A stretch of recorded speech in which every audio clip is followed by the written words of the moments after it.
يطبخوا ولا جايين يعملوا اي حاجه. امال جايين يعملوا ايه يا استاذ؟ قال لي مالكش دعوه. خدت بعضي ومشيت وسبت له البنات، وكنت عمال اضرب كف على كف ومذهول عايز ايه من البنات ديت. مشيت ماليش دخل. بعدها بمده لقيت زوجة الراجل دوت بتكلمني على تليفوني الخاص، وانا هنا كنت مرعوب جدا من المكالمه اللي هتقام معايا ديت. يعني انت بتكلميني ليه؟ ده انت جوزك بيغير عليكي جدا، هتعملي مشكله. لقيتها بتكلمني بتقولي السلام عليكم، ازيك يا فلانه، عامل ايه؟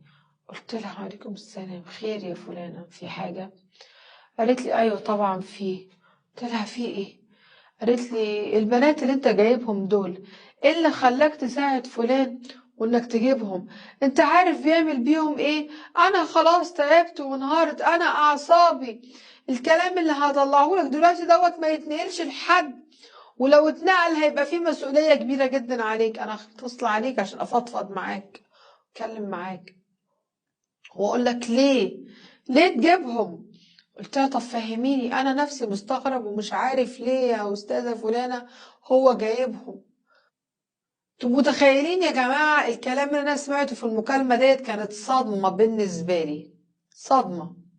الراجل ده سبق وقلت لكم انه خلص كل حاجات الرفاهيه اللي في حياته. شهوته اصلا مع زوجته ما بقتش تيجي باي طريقه من الطرق الطبيعيه.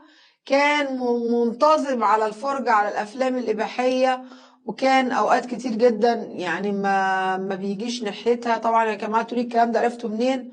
عرفته زوجته هي اللي حكت لي الكلام ده بنفسها.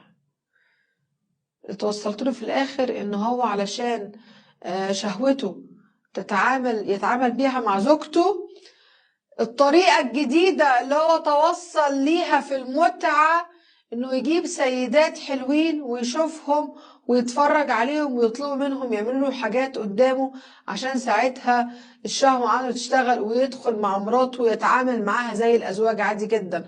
طبعا دي كانت مكالمة غريبة جدا أنا سمعتها، وقتها أنا اتصدمت وقلت لها ايه اللي انت بتقوليه ده يا أستاذة؟ أنا مش قادر أستوعب. قالت له والله العظيم ده اللي حصل، انا تعبت معاه، وطبعا انت عارف جوزي بيحبني جدا جدا ومستحيل يطلعني في يوم من الايام. انا بقيت شبه ميتة معاه، انا تعبت. مستعبدني عنده، مستعبدني وبجبروته وبفلوسه، واخدني عنده ومش عايز يطلقني.